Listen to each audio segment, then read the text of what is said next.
Welcome to part three of Intelligent Wrestling Talk um, episode. This episode has been entitled "Bow Down to the Myth," and is, of course, uh, dedicated to the legacy and legend of the great Triple H.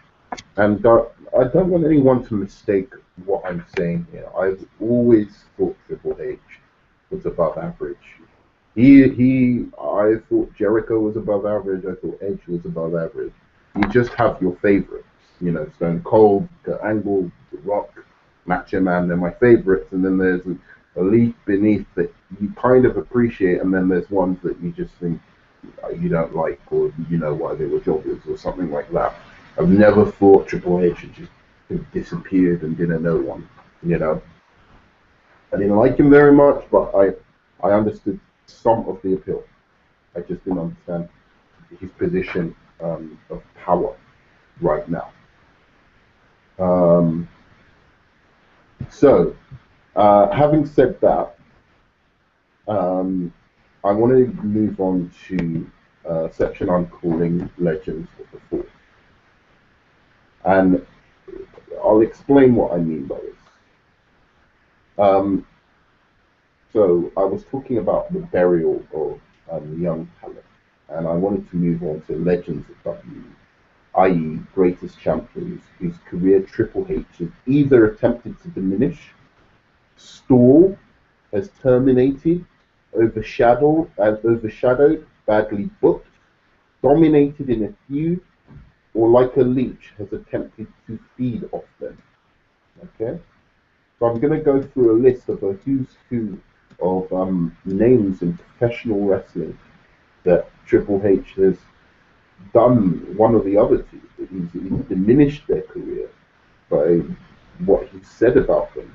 He somehow tried to stall their career in the early part of their career, has terminated their career altogether. Having them or being part of somewhat getting them fired has overshadowed them unfairly or unnecessarily at points where it was their turn to shine. Has badly booked them in hope to somehow again diminish their legacy, or it's dominated them in a feud in a way that's made neither look good, or as I said, at last has leached off them in an attempt to feed off the to feed off the connection that these superstars have with the fans.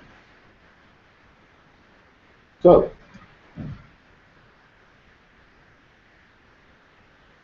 one, Bret the Hitman Hart didn't say it. It was Tripp's buddy Michaels who said the screwjob idea was proposed to McMahon by none other than Triple H. Since the day WWE's fortunes have been through the roof, since that day WWE's fortunes have been through the roof, before that day it appeared WWE would reach its demise. I believe, personally, this is what I believe, that Triple H, Vince thinks Triple H saved his legacy and he forever owes him for helping him figure out how to screw Bret or to put the screws to Bret. As I said, it was Shawn Michaels has openly come out and said it was Triple H's idea, and I doubt Shawn Michaels would throw Triple H under the bus like that unnecessarily. So I believe Vince saw a younger, cutthroat version of himself in Triple H when this decision was made, and this led to everything Triple H has ever accomplished, pretty much since, or has had a massive effect on that.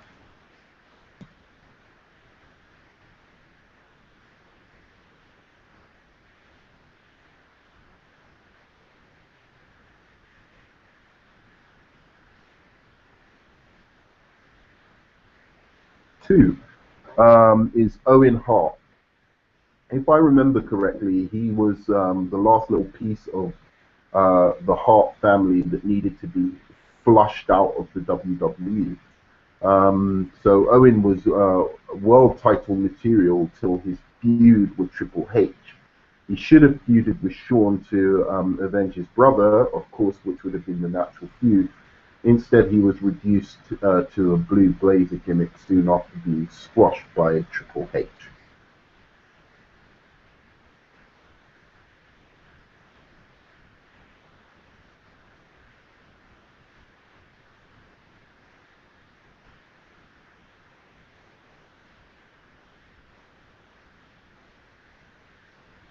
Steve Austin leached off.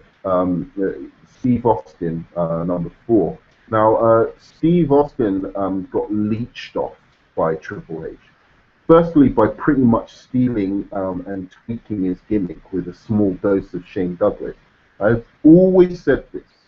It is obvious, and no one blames Triple H for, you know, for getting away from that crappy gimmick that he had, Hunter Helmsley, the Blue Blood, or whatever, and doing something a little bit more racy.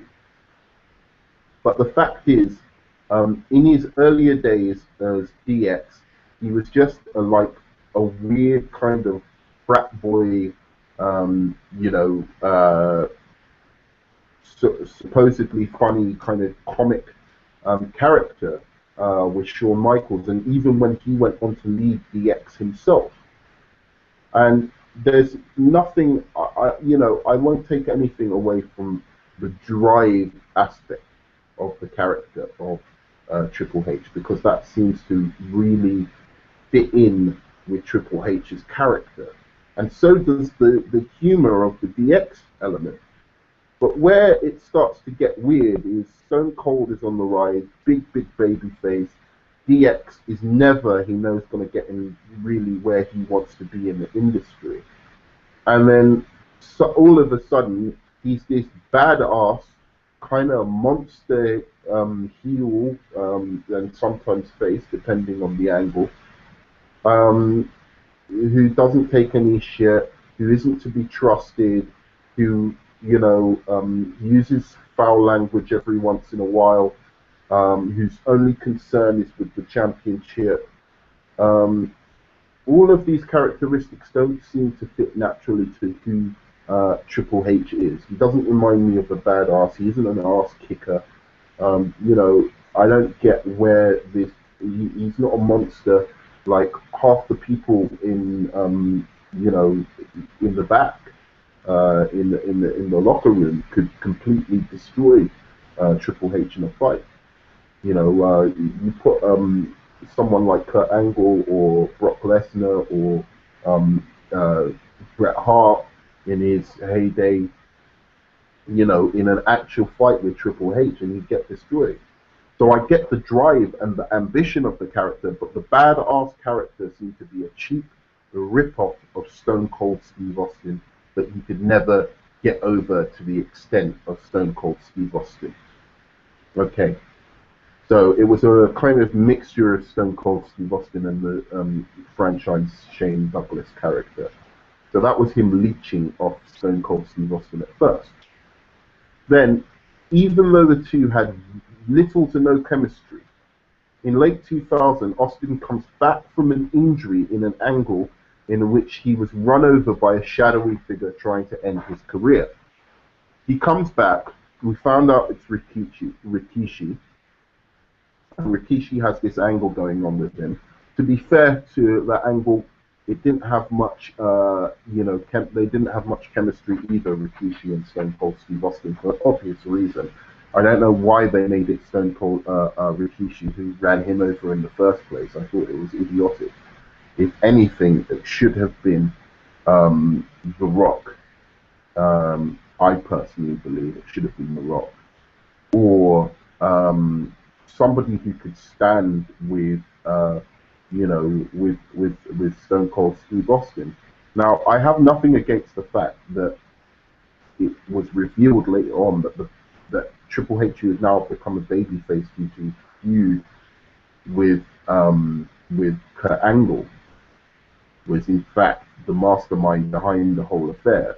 But it just goes to show again that Triple H goes straight out of feuding with The Rock, the hottest guy on the card at the time, and then all of a sudden he's now feuding with Stone Cold Steve Austin after getting probably the hottest storyline for a heel that you could possibly get, which is him running over Stone Cold Steve Austin, or being behind it.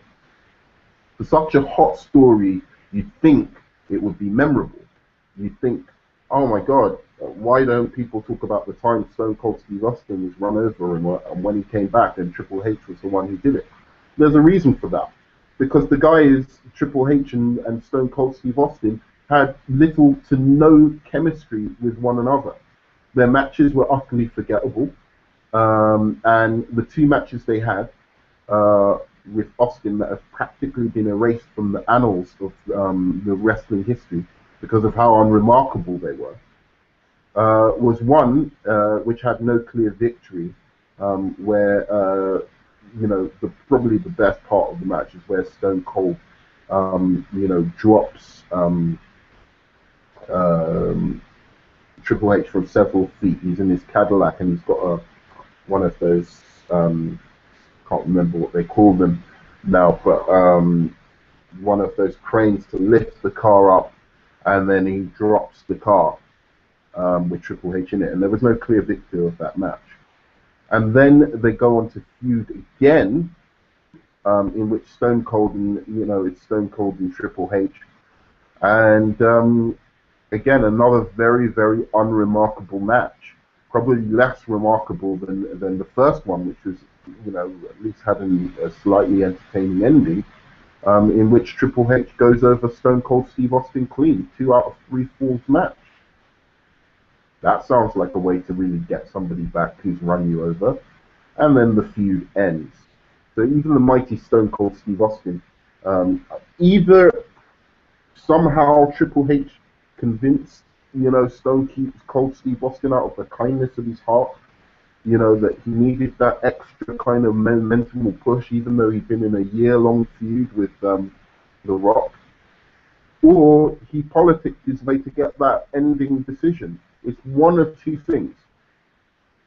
For there to be no recompense, no real recompense of Stone Cold Steve Austin over Triple H is just ridiculous.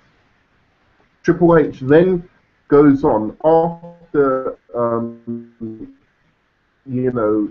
seeing Stone Cold is in another hot angle where he becomes a heel to try and leech off his popularity again, attaching himself to the top guy.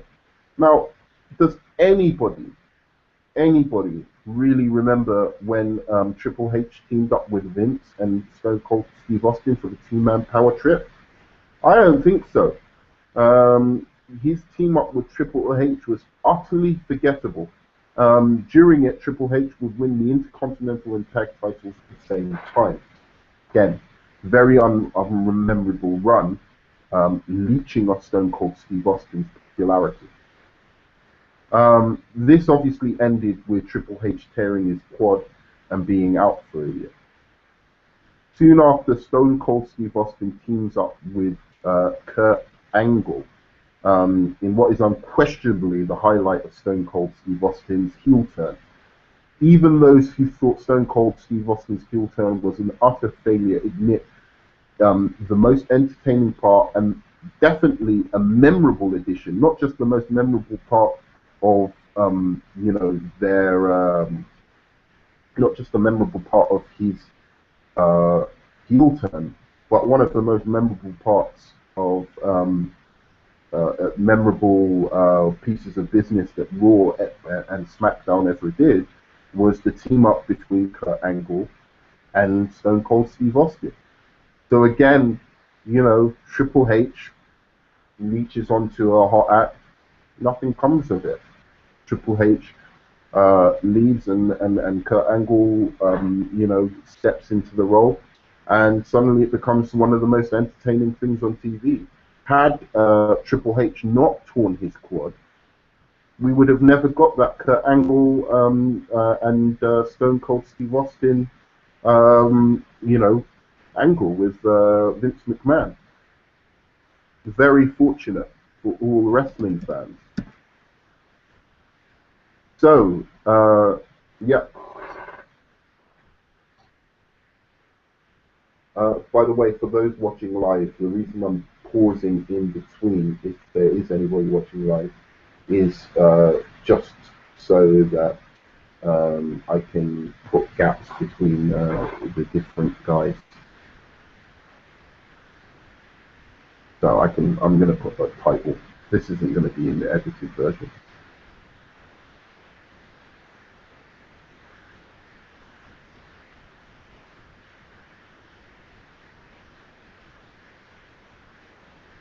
The Rock, number 6. Now, Triple H's jealousy of The Rock is well documented by Brett, former wrestlers, and his continual influence on younger talent is seen in terms of encouraging them to have the same totally, utterly asinine and meaningless jealousy of where The Rock's career or Dwayne Johnson's career has gone in terms of how popular he is in Hollywood. Now, it absolutely sickens me how younger fans are somehow angry at The Rock for moving on with his life. But it is clear that Triple H uses these absurd arguments of fans against Rock to diminish Rock in the eyes of younger fans, constantly, making sly remarks about The Rock, about him being from Hollywood, or making remarks about how he Triple H chose to stay in the wrestling business. He wanted to be in the wrestling business and didn't want to be a famous Hollywood actor. All nonsense. In fact, Triple H was very, very much trying to get into the Thor movie as Thor and politic a lot to get that particular role. Thank God he didn't. And now The Rock is going to be a DC movie character, so good on you, Triple H. But anyway, so as I said, it pisses me off that The Rock in the eyes of The Rock in the eyes of younger fans is being his career and his impact on the business is being tarnished. Not only is he one of the most entertaining guys, but he's also one of the best in terms of helping younger talent and putting over younger talent. If he was in the business for a while longer and could have established a few names and had the power and perhaps the balls, I have to say this about The Rock, to call Triple H out, considering how much the WWE needed The Rock, to call Triple H out and say, look, this is absurd. How much power this guy's getting, and the fact that he's, younger talent is falling at the wayside because I'm putting over younger talent, and then Triple H is just coming along and taking them out right after, just in some hope, some like imaginary, competition he supposedly has with me as to who is the most successful and who is the greatest of the two wrestlers. When clearly, without a doubt, anyone with any kind of logical mind knows it is The Rock who is the greater of the two wrestlers, who has had the greatest impact.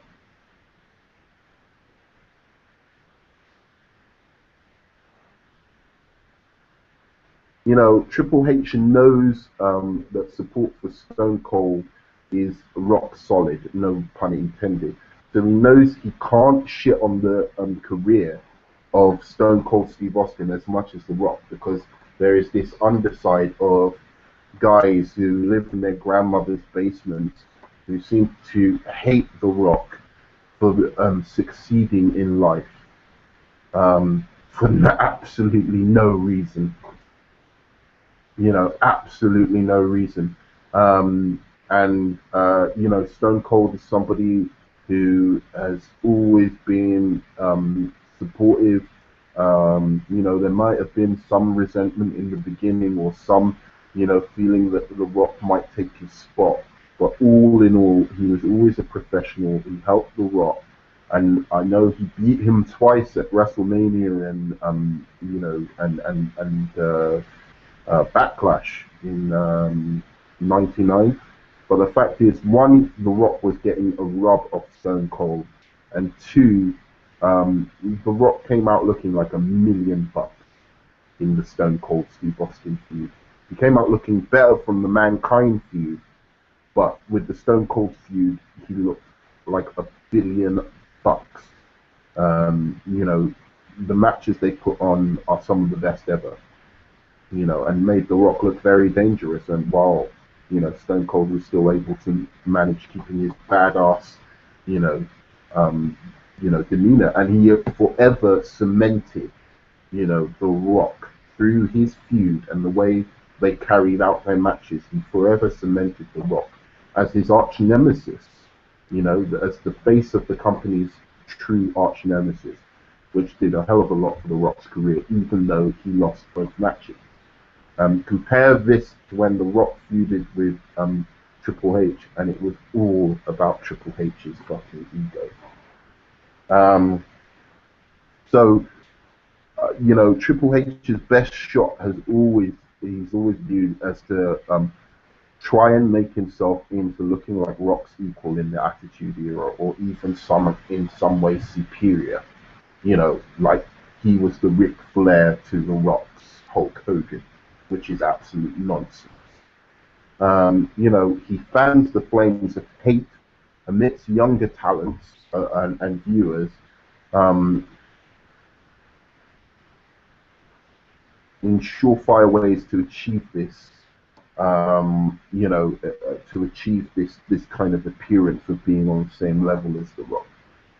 I'm sure, and just as a side, I'm sure Stephanie once in a while, because the jealousy is so disgusting. I don't know what The Rock has ever done to Triple H to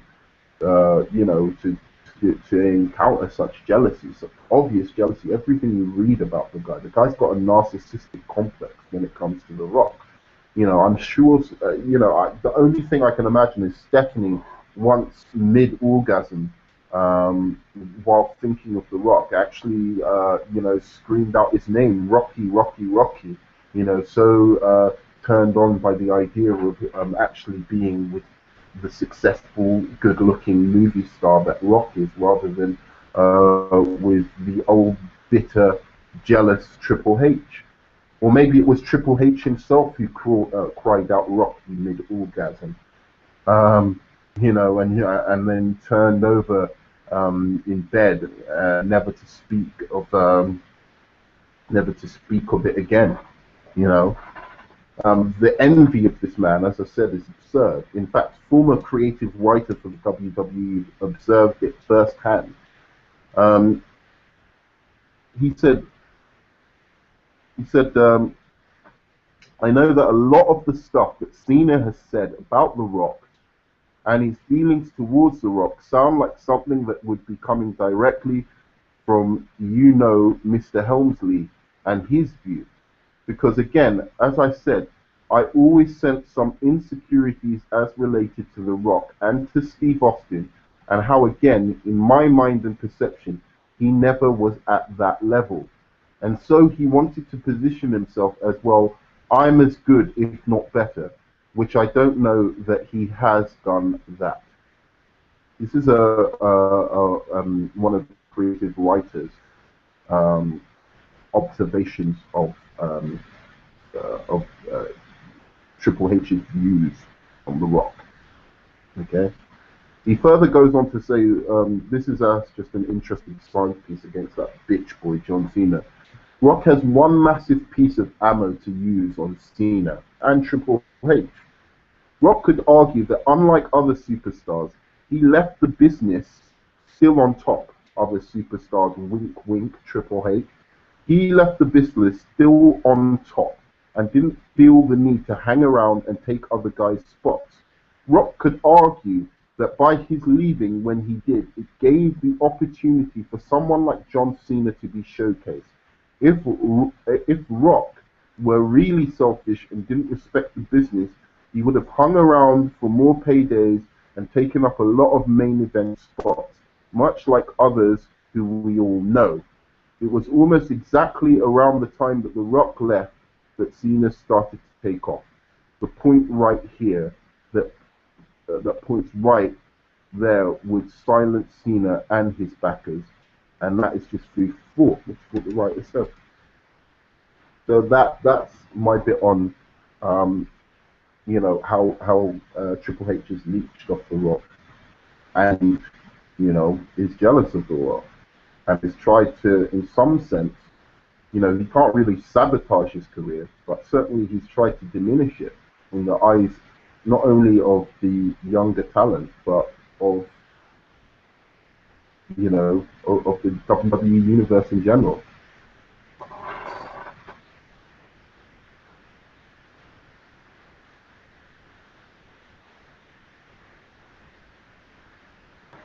Now, Hogan came back to the WWE and got to beat Triple H for the world title. Yes, even Triple H jobbed to the greatest of all time. He didn't bury him there. But in the year or two later, Hogan and the WWE had a falling out with Trips, whispering in Vince's ear the whole time. Shawn overselling the leg drop of Doom was all Triple H's idea, admitted by people who were around at the time and have inside information. Triple H and Shawn have that kind of sway. They were the two members of the clique that stayed loyal to the WWE, and they've been rewarded ever since. But Triple H more so because he had absolutely no conscience about what happened to Bret Hart.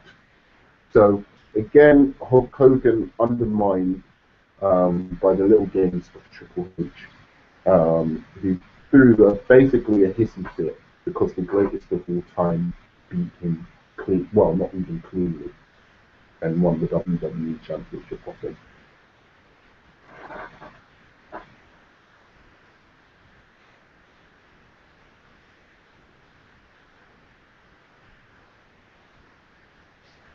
Jeff Hardy, never my favorite wrestler, but Hardy gets canned from WWE for his addiction to drugs, which should be noted, were actually to help him through, or helped him. He said, this is what he said, helped him through the physical pain he felt every day of his life due to his putting his heart and soul into every physically demanding match he's ever been part of.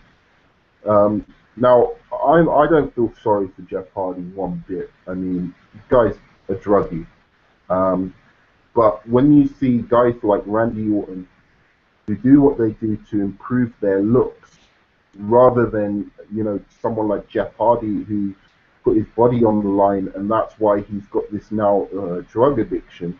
Maybe he had some bad habits before, but certainly that's increased his need for it.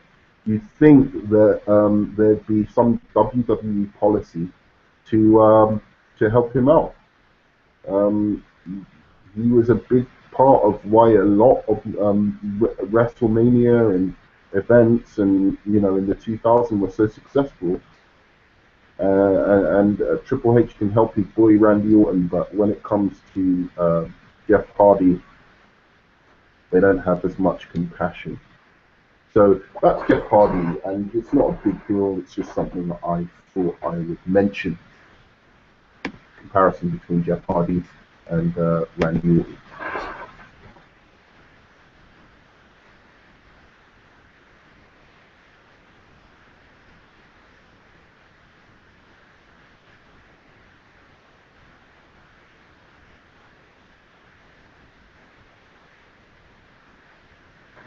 Moving on to the one, the only Kurt Angle. Now, you can tell Kurt Angle is far too classy a guy to come right out and say anything. But his firing had to do with the concern Vince had for his health. Now, I bet if Triple H didn't have the power he has in determining legacies, we hear about, hack tweets from Angle bashing Triple H and calling him out. But Angle was one of the biggest threats, and this is important. Angle was one of the biggest threats to Triple H's status as top heel, and Mr. Levesque stood to gain the most from Angle leaving. I can't say Kurt Angle, was buried. I'm not going to say that, but he definitely had his legacy devalued when he was let go by the WWE. And the fact that WWE seems to have no interest in getting back one of their greatest superstars of all time for a last run seems very, very convenient for the man who has, Triple H, who has the most to lose for Kurt Angle coming back. Because with Kurt Angle coming back, you're likely to have a deal for a DVD to be released about Kurt Angle, which will show, just how good he was, and wrestlers will be able to talk about how his astronomical rise to fame and stardom in the WWE amongst some of the biggest names in the industry and becoming one of the top heels.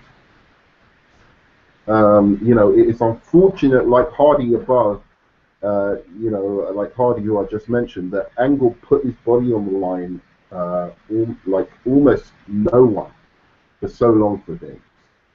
Triple H didn't exert himself to the same extent. That's nothing against Triple H. But guys like Triple H can walk around relatively healthy and heads held high. But it's the charismatic guys like Scott Hall and Randy Savage, Eddie Guerrero, Kurt Angle, who have to pay the price.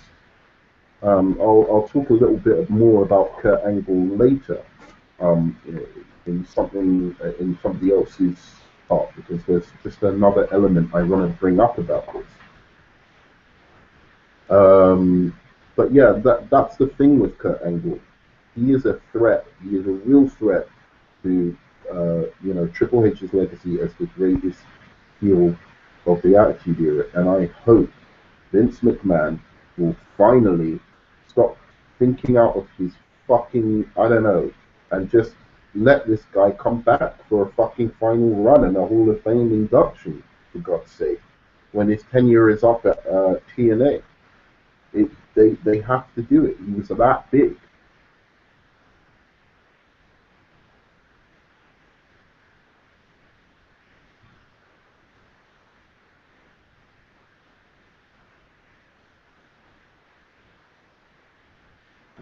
Yeah, that's right, Shawn Michaels. You're pretty surprised Shawn Michaels comes on this year's list. Yes, even his best buddy to some extent has suffered the brunt of Triple H's ego. Look at DX segments in DVDs cut to make them look like equals, or even Michaels a bit lesser than Triple H. Michaels making Triple H look better than he is in their feuds. Shawn having to stand there during a unification speech of the titles, while Triple H and wife waxed lyrical about him being the pinnacle of all champions. Michaels winning only one world title in his 8 years back, while Triple H won about 8 in the same time frame. Michaels got to wrestle some of the best ever WrestleMania matches, but not in the main event like Triple H, lessening Michaels' legacy. Shawn is someone I've stated many a time I'm not the biggest fan of his wrestling.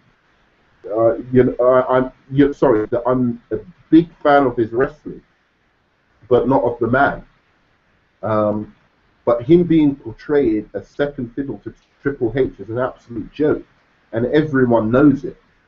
Sure, because of how close they are, he doesn't get it quite as bad as some other wrestlers named on, this list.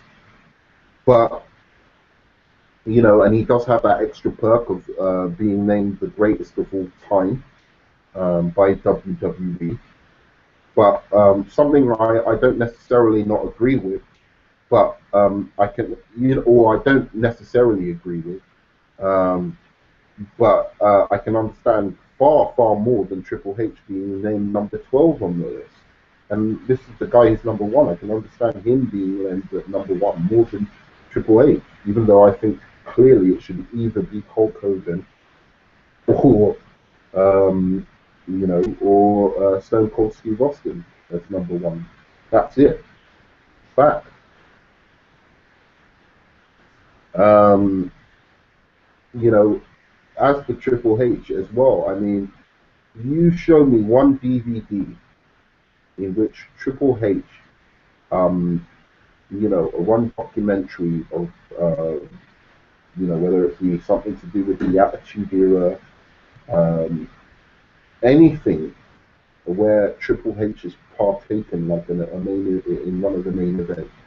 You show me one of those covers where Triple H isn't usually featured front and center. Please find me one. It's very, very rare. I can assure you of that.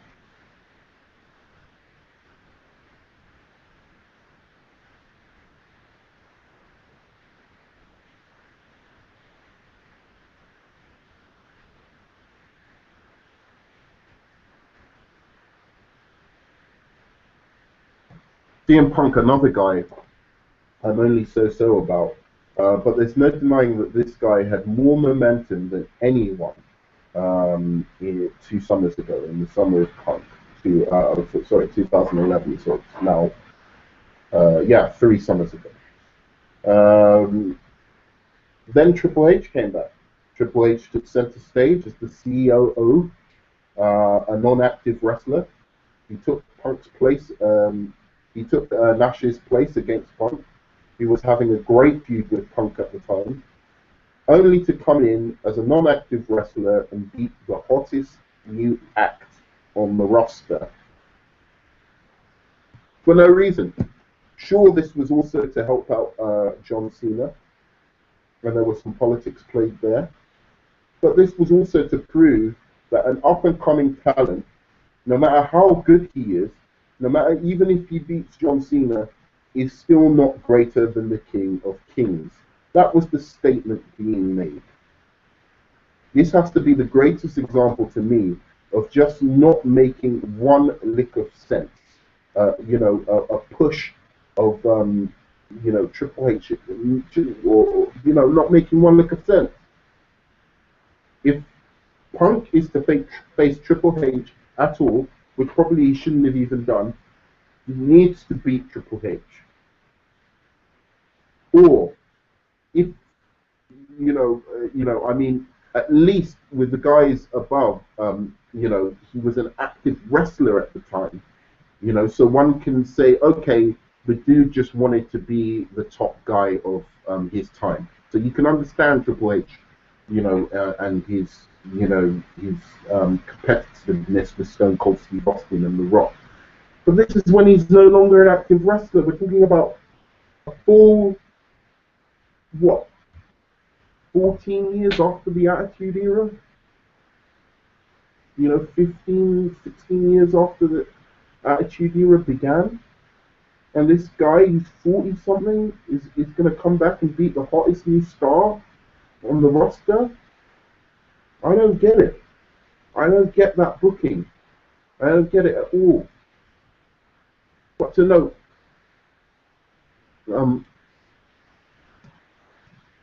I think it's obscene. Many may say, well, The Rock did the same. Well, the fact is, Rock is so much bigger than Triple H that Punk should feel privileged just to have wrestled him. Punk was also made to look far more threatening against the Rock than in his match with Triple H. Rock has a history of putting over young, deserving talent as well. So it was only fair in this particular case that when he came back after 7 years, that he was allowed to have a last glorious championship reign. So to those who say, oh, The Rock did the same thing as Triple H, no, he didn't. Triple H squashed the dude. There was no reason for it. The Rock was coming back after 7 years. If Triple H came back after 7 years, I would say, okay, sure, he can beat CM Punk. But Triple H has been there nearly the whole time. So why suddenly you've got this hot new act, and Triple H has to come and interfere and be like, oh yeah, well this hot new act has to, you know, he has to be what do you call it, like, you know, what they do to horses, you know, to make sure that they're tamed, you know. Um, it just doesn't make sense. Rock was having a glorious return. Anyone who was having a glorious return, whether it's Mick Foley, Stone Cold. In fact, I was pissed off that Chris Jericho actually, you know, did job to CM Punk. I thought, in all fairness, this is the way I see it. Maybe I'm a traditionalist. What happens first is there's one of two scenarios. Either the older wrestler goes over but makes the new wrestler look really good, or if that new wrestler is really worth it and really needs that push, the old wrestler wins the first match and then loses the second match. Go back in the history of when you're kind of passing over the torch, when you're kind of building up characters. Yeah, sure, give the guy the first victory over, you know, the older guy the first victory, and then later on you give the newer guy a strong victory over, you know, the old one. You know, and that's what Triple H should have done. Triple H should have won the match first, and then continued the feud so as to put over CM Punk strong in the end. That was the only way to finish it.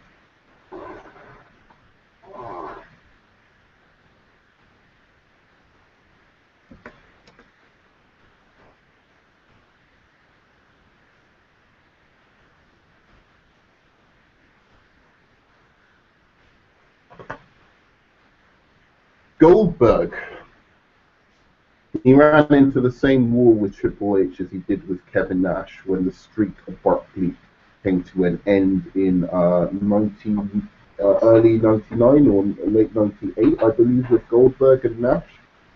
So, you know, Triple H had no interest in putting Goldberg over. You know, he completely ruined his momentum. Fair enough, maybe they shouldn't have tried to recreate the streak in the first place because it was unrealistic on Raw with the kind of ego that Triple H had. But, you know, again, people go out of their way to put Goldberg over. The Rock puts Goldberg over. Brock Lesnar puts Goldberg over.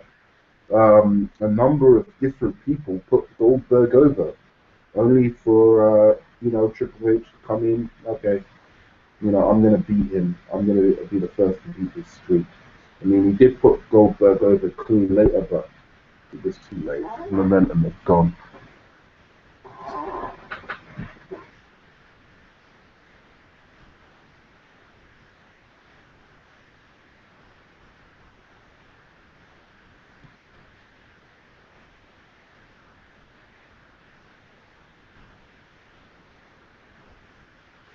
So now we go on to Chris Jericho, one of the most appalling squashes of all fucking time, really. You know, I want to just start by saying Triple H had already fought Chris Jericho a while before in a no-holds-barred match. Great match, by the way. It's a severely underrated match between Triple H and Chris Jericho, because I always thought, again, these guys didn't have very much chemistry together. When they feuded the first time, the build-up was kind of whack, but the match was amazing, amazingly done. But Triple H went over on Chris Jericho. Okay.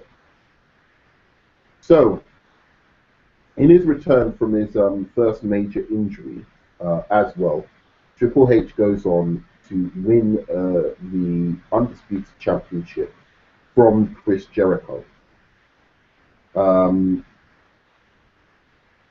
Not to mention that Jericho, being the champion, was put below the storyline that Triple H had going with him separating from Stephanie McMahon. So you have this great heel champion is just being used in a ludicrous way um, to just completely put over Triple H, just completely put over Triple H.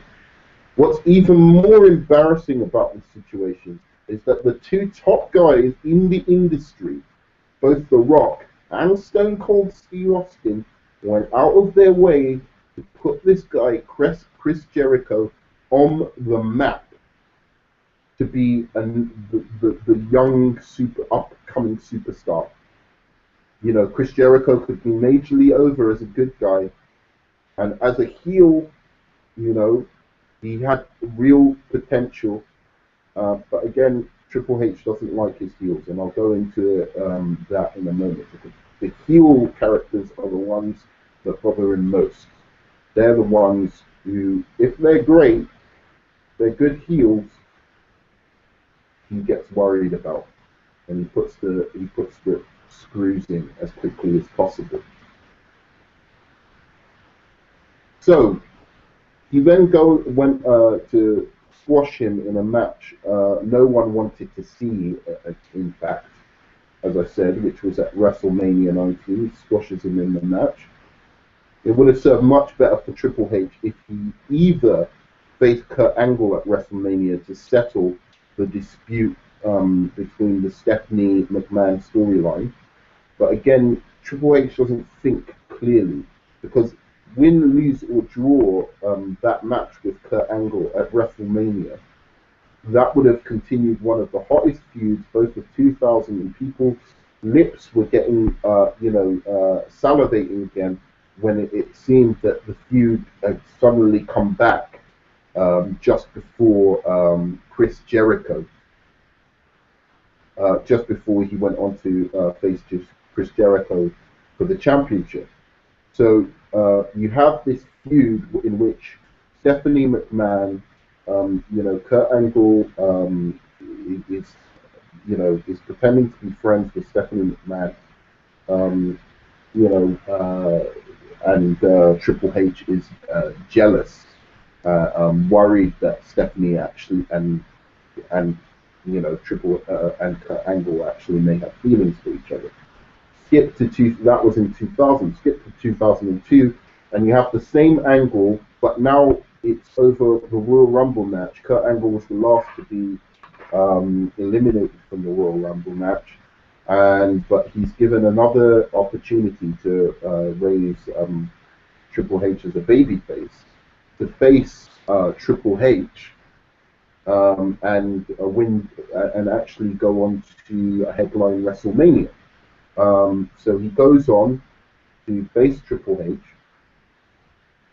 and it's really, really interesting. Everyone's loving this angle between Kurt Angle and Triple H, because the fact is, Kurt Angle and Triple H both grew as a storyline, but also,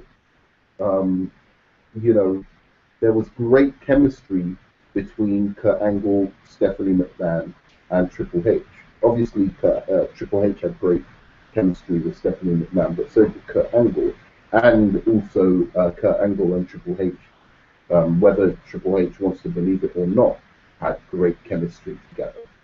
But again, Triple H was always after that main event spot at WrestleMania to prove he was better than The Rock or equal to Stone Cold Steve Austin. So blindsided. Either he wanted to be in an angle with Stone Cold, or he wanted to be in an angle with The Rock, or he wanted to be going for the championship. He just could not see what the people wanted. Okay. So his chemistry with Jericho was awful. The match itself was awful at WrestleMania. It fell completely flat after he had such an ego that he booked himself to be headlining after The Rock and Hulk Hogan had their match, and it fell flat. No one cared, because it was all, the whole feud was over. It was more a feud between Stephanie McMahon and Triple H than it was a feud between Jericho and Triple H. As I said, what they could have done is allowed the angle, you know, with Kurt Angle to continue, um, you know, and you know, someone he and Stephanie had, you know, as I said, tremendous chemistry with, and you know, fans and critics alike were clamoring to see more of.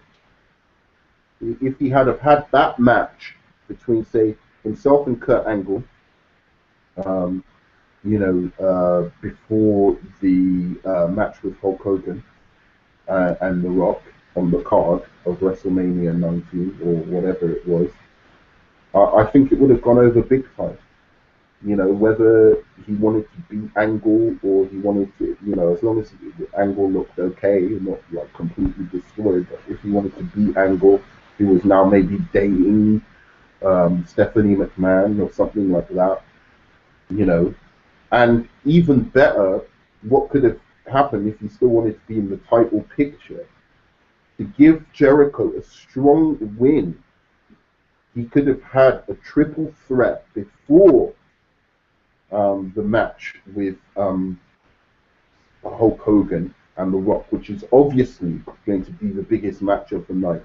He could have had a match with Angle and you know, and Chris Jericho, in which Angle is dating kind of Stephanie, or he thinks Angle is dating Stephanie, and even though he no longer wants Stephanie anymore, he's still pissed that Angle is moved in there so quickly. There could have been great segments with him calling Stephanie, you know, all sorts of things for dating Kurt Angle or something like that. All kinds of insults he could have thrown towards Kurt Angle, and Kurt Angle could hold his own on the mic as well. And, you know, in the meantime, Jericho as well is being, you know, both Jericho and Kurt Angle are being managed by Stephanie McMahon. And Jericho is using the relationship between Angle and Stephanie and Triple H to further exasperate things. And the whole like story of the match is, can Triple H hold his cool so that he can finally overcome Jericho and take the championship? Have Jericho win that match because Triple H is so focused on you know, beating Kurt Angle that Jericho is able to cheat to take Triple H out, and finally Jericho pins Kurt Angle, giving him a strong victory, and then Triple H can go on to win the big one in the next as the feud continues and Angle is out of the picture of this feud, and it's just Triple H and Jericho. That is the way that feud had to go. That would have been one of the best, one of the best of all time feuds between Angle, you know. And, you know, as I said, I have a lot of respect for Chris Jericho.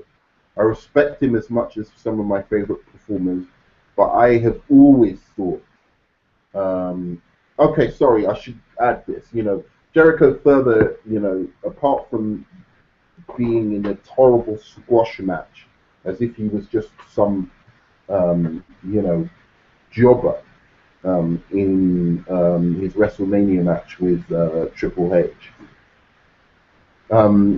Jericho further has had to bear the brunt of shoot promos and slides in which Triple H claims the company would have gone under had Jericho or the likes of RVD or Edge have been face of the company. Implying or even saying that they were B-plus players, comparing them to Daniel Bryan. Now this was clearly a half work, half shoot, if not a quarter work, 3/4 shoot on Chris Jericho. Now, as I was going to say, I respect Jericho a lot. I respect him as much as my some of my favorite performers, but I have always thought his WWE career was slightly overrated by fans, especially his mic work. Also, what sticks out for me is his lack of truly great feuds. He may have had one, or you know, one that, but none that really are historically of that much significance, apart from the one with Shawn Michaels. But if you think of Shawn Michaels' feuds, I'm sorry, or matches, one of the first ones that comes to mind is not his match or his feud against Chris Jericho. It would probably be like the fourth or something if you were to think, okay, his feud against Undertaker, his feud against who else? Shawn Michaels' feud against Undertaker was probably Shawn Michaels' greatest. Shawn Michaels' feud against Kurt Angle was pretty great when culminating in that great match, and is remembered more for the matches than the feuds. Um, Shawn Michaels' feud against Bret Hart. The list goes on and on. Jericho is not going to be one of the first that comes to mind in on a list of great feuds with Shawn Michaels.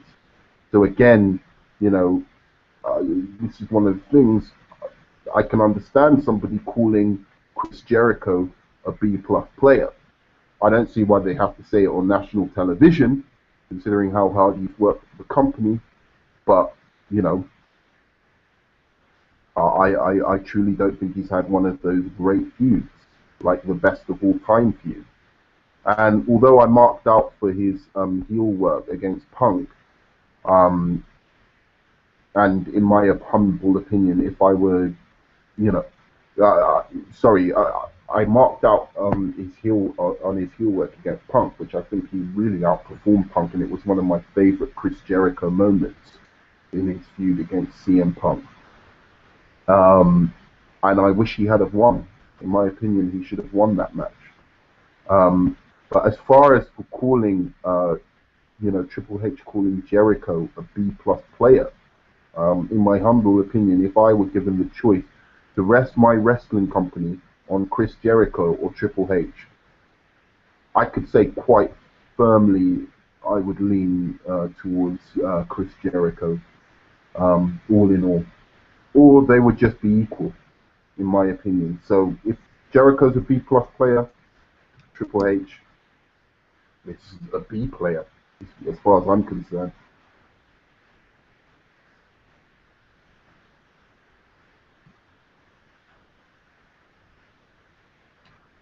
Edge accomplished more than I ever thought he would in the late 90s. I mean, when he was tag teaming Edge and Christian, he really did. Um, I think Triple H didn't really stand in Edge's way. He didn't have to. Guys like Edge, Mick Foley, or Eddie Guerrero, who were better at playing the face, and people loved the face, even though Eddie Guerrero was a good heel.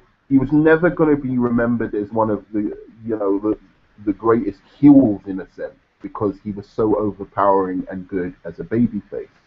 And it was the same as Mick Foley or Edge. They were never going to be remembered solely, if not, or they were going to primarily be remembered for their face runs because those are the things people wanted to love them. But it was those that Triple H saw as a threat, as those who were good at being hated, such as Kurt Angle or Jericho or Kennedy, who would have had much longer careers if it weren't for Triple H's interference to make sure that he always came out on top of them as the top heel. So Edge managed to survive.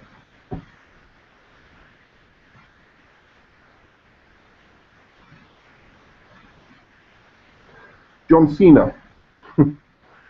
John Cena is only at where he's at because he is the best workhorse in the company.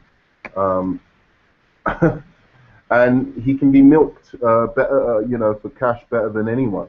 He's a cash cow. As such, I've always seen Cena as Dr. Frankenstein's monster. Triple H and Vince's perfect experiment gone wrong. Politicking little dweeb who, if he showed any attitude, lack of energy, lip service, or didn't show eternal gratitude for Triple H and Vince's many accomplishments, both off and on screen, the plug would be pulled on that cat quicker than you can say you can't see me. Now, I have already noted that the shame or the game and Cena have only faced each other twice. And at Night of Champions 2008, Triple H went over John Cena clean. Now a lot of people go, John Cena, he never loses clean. He never loses clean. Well, there's one guy who beat him clean, and that's Triple fucking H. A cleaner victory than even he had with The Rock. And note this: Triple H was the first to lose at WrestleMania, and the Night of Champions match, although, yeah, sure, it's a lesser pay-per-view, Triple H still won the championship back from him and had the last laugh, and it would have been much more memorable had the match actually been any good, but it was shit.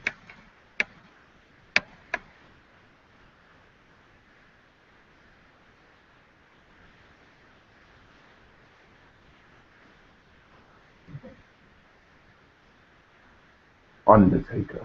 Now, there is no way Triple H could ever bury Undertaker. They had 3 WrestleManias to try. You know, obviously, Taker's legacy speaks for itself. Taker's gimmick, you know, he can't even diminish Undertaker. And I don't think he wants to, because again, Undertaker isn't a real threat to what Triple H is trying to present himself as, which is one of the greatest heel, the new Ric Flair of his generation. You know, so Undertaker is good and serves Triple H's needs by Triple H attaching himself to him, because he will go down as one of the, you know, top 10 best ever. You know, the Undertaker will go down in anyone's list as one of the 10 best ever. So in order to have one of the best legacies, Triple H needs guys like Undertaker, who are almost contractually obliged, if not encouraged strongly through flattery or cajoling, to make Triple H look legendary. And that's what Undertaker's position has been. Again, leeching. Every documentary you see of Triple H, Undertaker will come on and he'll feature heavily defending Triple H in some fashion or another, because he's loyal to the WWE. And Triple H has flattered him both in the ring by making him look strong and outside of the ring. You know, to the point that Undertaker, you know, personally appreciates Triple H when, you know, a lot of other younger talent really don't see it the same way.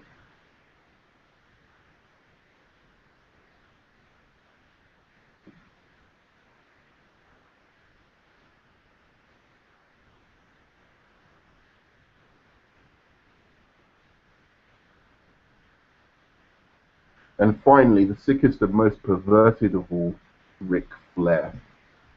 Now, he's not buried Ric Flair whatsoever. In fact, he's elevated him to a status that even possibly the great Ric Flair doesn't quite deserve. I mean, 2 Hall of Fame rings already? Really? And Macho Man isn't even in the Hall of Fame yet? Really? Jake the Snake isn't in the Hall of Fame yet? Really?